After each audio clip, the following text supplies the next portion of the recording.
Si je vous dis la tantie Agni, ça vous dit? Alors, elle est reconnue dans le domaine des finances personnelles et de la gestion du patrimoine en Côte d'Ivoire. En 2022, elle a été honorée en remportant le Grand Prix CGC 2022 ainsi que le prix spécial Yellow Startup 2022, ce qui témoigne de sa grande contribution dans ce secteur. Elle, c'est Colombe Djirebo. Aujourd'hui, nous la recevons pour parler d'épargne. Bienvenue. Merci, Mam. Alors, avant tout, comment pouvez-vous nous définir l'épargne? L'épargne, c'est tout simplement la partie du salaire qui n'est pas dépensée. C'est-à-dire qu'une personne va recevoir son salaire, elle va faire des dépenses. Si elle n'est pas capable de maîtriser ses charges, elle ne pourra pas épargner. Elle ne pourra pas mettre un peu d'argent de côté. Alors, vous avez parlé de salaire. Est-ce que quelqu'un qui n'a pas de salaire ne peut pas épargner? Il faut forcément avoir une entrée d'argent pour pouvoir épargner. Donc oui, s'il n'y a pas de revenus, on ne peut pas épargner. Très bien. Alors, à quel âge on devrait commencer à épargner? À quel âge? Il n'y a pas d'âge en fait. À partir du moment où on commence à avoir des rentrées d'argent, on peut se dire, ok, on commence à épargner. Après, vous voulez peut-être vous dire aussi à partir de quel âge on commence à avoir des notions d'épargne. Pour moi, ça peut commencer très tôt. Après, ce sera en fonction de l'âge qu'on va essayer de donner des notions à la personne. Alors, est-ce que utiliser un outil d'épargne, c'est ça, Un outil de budget, un oui. outil de budget permet d'épargner? Oui, utiliser un outil de budget permettra d'épargner parce que ça permettra à la personne d'avoir une meilleure visibilité sur ses entrées d'argent et ses sorties d'argent. À ce niveau, je pourrais proposer notre application qui est nommée SmartFin App, qui est disponible sur Android et sur Play Store. Et sur cette application, qu'est-ce que les utilisateurs arrivent à faire? Ils pourront, dans un premier temps, entrer leurs dépenses et leurs revenus prévisionnels, c'est-à-dire, avant de commencer à dépenser, je décide par exemple de lister les différentes sorties d'argent que j'aurai.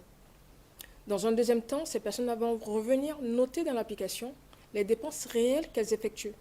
Et là, ça leur permettra de voir la différence entre les dépenses réelles qu'ils font les utilisateurs et les dépenses prévisionnelles qu'ils avaient prévues. Ce qui veut dire, là, ils verront les habitudes et dépenses pour pouvoir voir comment maîtriser leurs charges pour pouvoir mieux épargner. Donc, l'outil de budget permettra là d'avoir une meilleure visibilité sur ses habitudes et dépenses pour pouvoir optimiser les charges. Donc, réduire certaines charges pour pouvoir garder de l'argent de côté. Très bien. Alors, considérons quelqu'un qui a commencé à travailler depuis 20 ans, je vais dire, D'accord? et qui n'a pas épargné du tout. Est-ce que cette personne-là peut rattraper à partir d'un certain moment, comme j'ai dit, depuis 20 ans, donc 20 ans après, il se dit, bon, là, c'est le moment d'épargner. Comment il rattrape ce temps perdu? Il n'est pas forcément question de rattraper le temps perdu, mais il est question surtout de pouvoir épargner en fonction de sa situation personnelle. On ne court pas après la situation d'une autre personne. Donc la personne sera obligée de voir là ses objectifs sur du court, moyen et long terme, se demander comment elle voit sa retraite et en fonction de sa situation actuelle, voir comment elle pourrait faire pour pouvoir épargner en fonction de ses objectifs. C'est à ce niveau-là que cette personne pourrait mettre en place une stratégie qui lui permettra vraiment de pouvoir atteindre ses objectifs.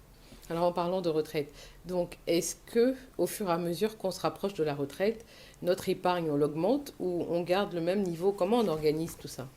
Comment on l'organise? On l'organise d'abord en fonction de sa situation personnelle. Parce que vous dites, est-ce qu'on augmente en fonction de l'âge? Mais on augmentera notre épargne surtout en fonction de notre revenu et en fonction de ce qu'on est capable de pouvoir mettre de côté. Certaines personnes pourraient vous dire non, mais il faut pouvoir épargner 30%, il faut épargner 40%. C'est pas réaliste.